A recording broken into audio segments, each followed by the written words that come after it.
I want to thank the chair and the ranking member for convening this hearing on a bipartisan basis. I join them in condemning the horrific assassination attempt on the former president. I am relieved for the sake of the country that he wasn't seriously hurt and that he survived, and my thoughts with him and his family during such a traumatic event. I also want to express condolences to Corey Comprator's family and recognize his heroism in saving his daughter's lives, and to the victims of that awful event. Now, Director Cheatle, would you agree that this is the most serious security lapse since President Reagan was shot in 1981 of the Secret Service? Yes, sir, I would. And, do you know what Stuart Knight did when he was in charge at the time of the Secret Service? Do you know what he did afterwards? He remained on duty. He resigned. He resigned.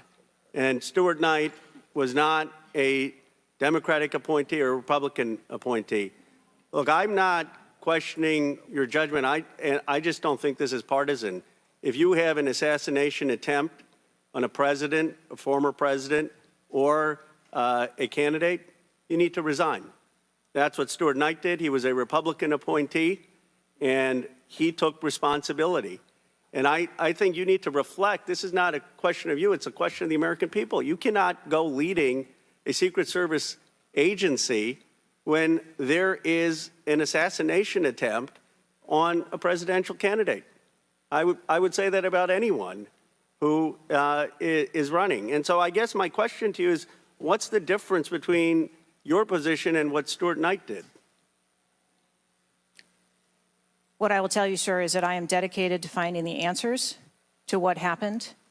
And like every Secret Service agent, we don't shirk from our responsibilities.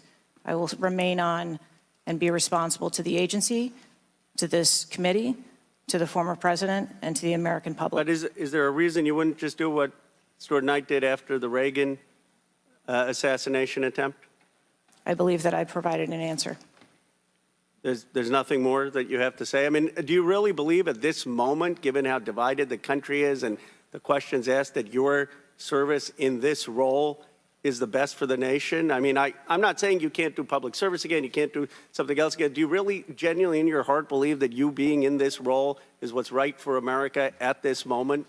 I mean, do you think there are people who are Trump supporters who have confidence in you? The one thing that we've got to have agencies in this country that are transcend politics, that have the confidence of independents, Democrats, Republicans, progressives, conservatives. Do you really believe that the majority of this country has confidence in you right now? I believe that the country deserves answers, and I am committed to finding those answers and providing those answers. Well, look, I believe, Director Cheatle, that you should resign. I think there are colleagues on both sides of the aisle who believe that, and I hope you'll consider it. I yield back.